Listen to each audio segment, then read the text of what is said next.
चुनाव नज़दीक आते जा रहे हैं, वैसे वैसे नगर पंचायत कर्मियों की जो प्रत्याशी हैं वो अपनी जानकारी शुरू कर चुके हैं। फिलहाल हम मौजूद हैं एक ऐतिहासिक कस्बा जिसका नाम देवबंद है। यहाँ पर जो चुनाव हो रहे हैं वो किन मुद्दों को लेकर हो रहे हैं, यहाँ के जो प्रत्याशी हैं सब अपनी अपनी बात रख रहे हैं, लेकिन हम फिलहाल एक ऐसे बढ़ते चले के पास है जिनका नाम कलीम। किन मुद्दों को लेकर चुनाव लड़ रहे हैं उनसे बात करेंगे और क्या है उनके मुद्दे, अगर वे चुनाव जीतते हैं तो किस तरह से इस नगर पंचायत को लेकर चलेंगे और कौन से कार्यकाल होने चाहिए जो नहीं हो पाएंगे। बात करते हैं हम यहाँ के जो संबंधित प्रत्याशी हैं एमआईएम के, जिनका नाम है कलीम मास। एमआईएम प्रत्याशी देवबंद। सर कि मुद्दे किस तरह के मुद्दे हैं आपके चुनाव में उतरे हैं, चुनाव मैदान में किस तरह के मुद्दे आते हैं?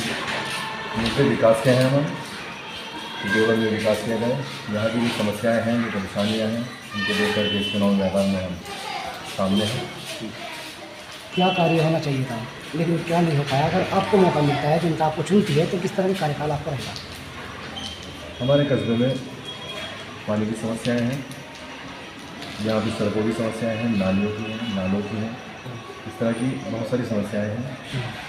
नगर पालिका में अगर एक डेथ सर्टिफिकेट भी बनवाने के लिए जाते हैं उस पर भी हमें पैसे देने पड़ते हैं। अगर वहाँ हम किसी बच्चे का नाम लिखवाने जाते हैं उस पर भी हमें पैसे भरने पड़ते हैं। तो नगर पालिका में एक ऐसी करप्ट जगह बन चुकी है, एक ये समझ लो आप कि लूटपाट का एक अड्डा बन चुका है नगर पालिका। तो सबसे पहले तो हमें ये करप्शन खत्म करना है, ये हमारा बुनियाद है। एक समस्या हो रही है कि यहाँ के चेयरमैन जो है एम्बुलेंस की रसीद काटने के बाद एम्बुलेंस भेजते हैं, उसमें क्या करना चाहोगे? हमारे यहाँ दो एम्बुलेंस नियुक्त की गई थी, उसमें से एक एम्बुलेंस वो भी जनता की बहुत आवाज़ उठने के बाद वो सामने आई ज़रूर है लेकिन चलती नहीं, ऐसे ही खड़ी है और जनता इस चीज़ से भी बहुत परेशान है। इसलिए जनता का एक मतलब बंदी है कि नया आदमी होना चाहिए, नया चेहरा होना चाहिए।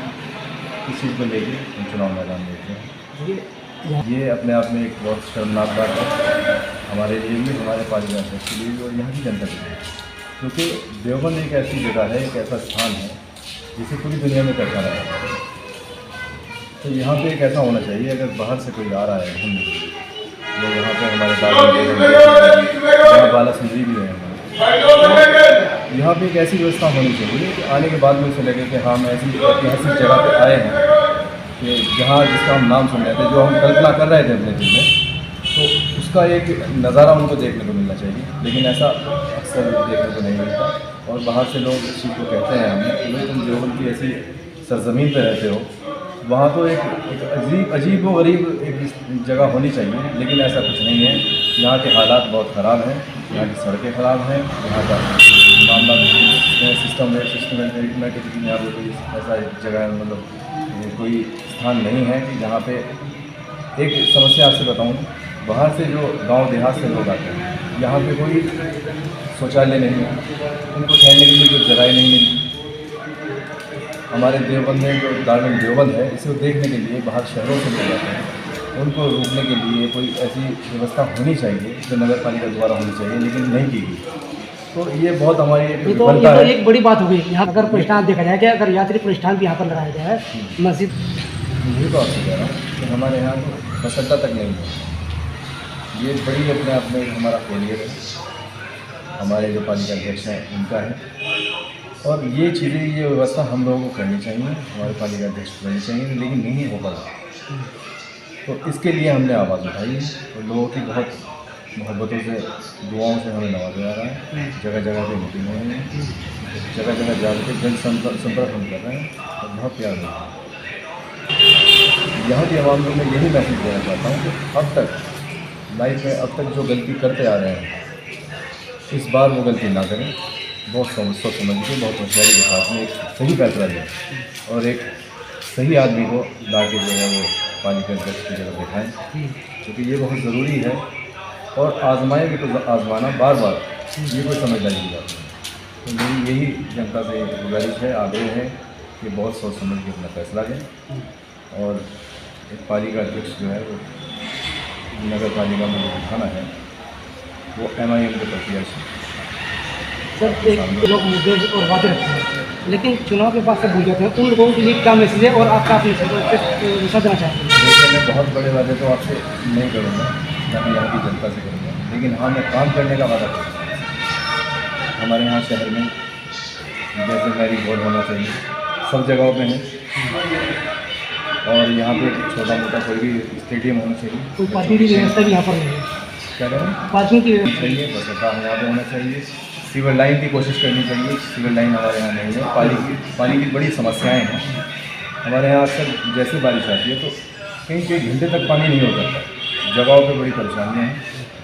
तो ये सब चीज़ें सर, अगर जनता आपको मैं पूरी अपनी जी तोड़ जान तोड़ कोशिश करूँगा, और मैं ये हर जो अब तक काम नहीं हो पाया, जो अब तक नामुमकिन नज़र आ रहा है, मैं इंशाअल्लाह से पूरा प्रयास करूँगा, और मुझे उम्मीद है कि इंशाअल्लाह मैं इसके लिए सफलता हासिल करूँगा। जी, मैं मोहम्मद परवेज़, देवबंद MIN नगर अध्यक्ष। मतलब जी चुनाव आपका तो कैंडिडेट चल रहा है, किन मुद्दे को लेकर चुनाव लड़ा रहे हैं तो कितना को भरोसा कर रहे हैं? देखिए, सबसे बड़ा मुद्दा यहाँ विकास का है और बिरादरीवाद खत्म करने का है। यहाँ दो नेताओं की देन है कि बिरादरीवाद एक बहुत बड़ा मुद्दा बना हुआ है, और इसी की चपेट में पूरा देवबंद आ चुका है। अब बिरादरीवाद पे लोग वोट करेंगे, चुनाव लड़ा जाएगा, तो ज़रूरी नहीं है जो बिरादरीवाद पे बैठेगा वो विकास करेगा। और विकास, दूसरा मुद्दा हमारा विकास है कि देवबंद में विकास है। आज देवबंद की व्यवस्था बहुत ख़राब है, किसी भी फील्ड में आप देख लें, हर ट्यूबवेल का पानी जहरीला और दूषित है, और सड़कें ख़राब है, नालियाँ ख़राब है, कोई फैसिलिटी देवबंद में नहीं है। और पिछले 10 साल में दो नेताओं ने इस कदर हाल बिगाड़ा देवबंद का कि कुछ पूछे मत। इस व्यवस्था को सुधारने के लिए हमारे प्रत्याशी काम करेंगे, और जनता जो है हमारे प्रत्याशी के साथ। किस पर आप यकीन करें? प्रत्याशी जो हैं मोहम्मद कलीम AIMIM से इंशाअल्लाह चुनाव लड़ेंगे, और उनको टिकट मिलने की 100% संभावना है, और हम जो है देवबंद के विकास के लिए काम करेंगे। अगर देखिए, इस कार्यकाल में अगर पैसा नहीं आया हुआ होता, हमारे जो मौजूदा चेयरमैन हैं, ये 5 साल पहले उनको कोई प्रॉपर्टी नहीं, कोई पैसा नहीं था, लोगों ने उन्हें चंदा तक दिया इलेक्शन लड़ने के लिए। आज नगर पालिका कर्ज में डूबी हुई है, और वो 50 करोड़ की संपत्ति बनाए हुए हैं देहरादून, सहारनपुर, देवबंद में, और विकास कुछ हुआ नहीं है। अगर बीजेपी की सरकार के कार्यकाल में पैसा नहीं आया तो 50 करोड़ की संपत्ति उन्होंने कहाँ से बना ली, ये एक बहुत बड़ा सवाल है। तो जाहिर सी बात है कि जो पैसा हमारी खून पसीने की मेहनत का पैसा हम टैक्स के रूप में लेते हैं, सुई से कार तक भी कुछ खरीदे टैक्स के रूप में लेते हैं, और वही पैसा घूम फिर कर हमारे विकास के लिए आता है। तो सीधी सीधी बात है, हमारे खून पसीने का पैसा ये लोग जो है गबन कर रहे हैं, और जो विकास के लिए खर्च होना चाहिए वो नहीं खर्च कर रहे हैं। सर, एक आखिरी बात, देवबंद की जनता को मैसेज देने की हमें कोई ज़रूरत नहीं है, क्योंकि पिछले जो 15-20 साल यहाँ गुजरे हैं, और जिन्होंने नगर पालिका में कब्जा किए हुए हैं, उन्होंने बहुत बड़े बड़े मैसेज देवबंद को दिए। उन्होंने मैसेज दिया कि जनता के साथ धोखा भी किया जा सकता है, विकास के वादे करके विकास नहीं हो सकता है, और जीतने के बाद उनसे मुँह भी फेरा जा सकता है। अब वो जो मैसेज जनता को मिले, उनका बहुत प्रभाव पड़ा। उनका ये प्रभाव पड़ा कि जनता बहुत समझदार हो चुकी है, उन्हें बहुत अच्छी तरह। मैं अरशद खुर्शीद, विधानसभा अध्यक्ष। सर, चुनाव आपके पार्टी से दावा कलीम के लिए क्या आप कहना चाहेंगे? कलीम माज के लिए मैं कहना चाहूँगा कि मजलिस जो टीम है, मजलिस टीम एक मजबूत टीम है। आजकल सोशल मीडिया का ज़माना है, न्यू जनरेशन इसे बहुत लाइक कर रहा है, क्योंकि वो इसलिए लाइक कर रहा है क्योंकि हर मुद्दे पे असदुद्दीन ओवैसी साहब बात करते हैं, और हक की बात करते हैं, दलित की बात करते हैं, और दलित लोगों की बात करते हैं, मुस्लिम की, नॉन मुस्लिम की, सभी के हक की बात वो करते हैं। इसलिए जो न्यू जनरेशन है उसका क्रेज़ मीम की तरफ बहुत ज़्यादा बढ़ता जा रहा है। अभी पिछले दिनों इलेक्शनों में एक बुखार समाजवादी का मुस्लिम समाज में चढ़ा हुआ था, उनको बहकाया गया था कि पूर्ण बहुमत के साथ सरकार आएगी, मगर वो नहीं आ पाई। इसलिए अब वो बुखार उतर चुका, लोगों का वो बुखार उतर चुका। अब लोगों का रुझान ज़्यादातर नीम पार्टी की तरफ हो रहा है। इसलिए देवबंद प्रत्याशी कलीम मार्क बहुत मजबूत कैंडिडेट हैं और इंशाल्लाह जीतेंगे भी, क्योंकि लोगों का रुझान है। किस तरह के इनका व्यवहार रहता है? अदरवाइज तो ये बहुत बेहतरीन है, इनका नेचर बहुत अच्छा है, ख़ानदानी लोग हैं। अच्छा, और अभी कुछ लोगों ने बीच में हम लोगों से सवाल किया था वर्क के लिए कि आप चेयरमैन का इलेक्शन लड़ रहे हैं, मौजूदा चेयरमैन ने हमारे यहाँ लाइटें वाइटें कुछ नहीं लगा रखी, तो प्लीज़ आप हमारी लाइट लगवा दीजिए।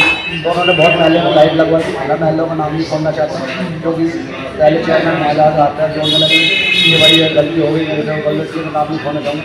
हम लोगों ने बहुत काम कराया, बहुत लोगों के गड्ढे भी भरे, जो गरीब बस्ती हैं उनमें लाइटें भी लगवाई। आगे कार्यकाल अगर विजय प्राप्त होती है तो किस तरह कार्यकाल? हम इंशाल्लाह बेहतरीन काम करेंगे। जो काम पहले चेयरमैन मौजूदा चेयरमैन नहीं करा पाए, हम वो सब काम करेंगे। इसमें नालियों की प्रॉब्लम है, नालों की प्रॉब्लम है, एक गंदगी बहुत ज़्यादा है। पहले जिन जिन इलाकों में उन्होंने 2 करोड़ के वादे किए, उन बस्तियों में उन बस्ती के लोग हम लोगों के साथ हैं, अच्छी तादाद में है। हम लोग वहाँ हवा फायर हो गए थे? नहीं, जी वो हवा फायर हो गए, वो लोग उन्होंने नहीं किए।